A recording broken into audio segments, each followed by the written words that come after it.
Hi everyone, welcome back to our channel.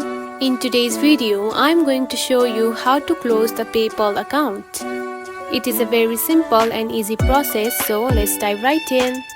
First of all, find the PayPal app on your home screen. Now open it. Now tap onto the profile icon at the top right corner right here. Next, scroll down until you find the option Close Your Account. Now go ahead and select it. Now wait for a few seconds. And finally, here you can find the option of Close Account. After tapping on the Close Account button, your account will be closed. And that's it. This is how you can close the account of your PayPal app. It is a very simple and easy process, right? Now continue receiving and sending money. If you found this video helpful, don't forget to like and subscribe for more tips. Thanks for watching.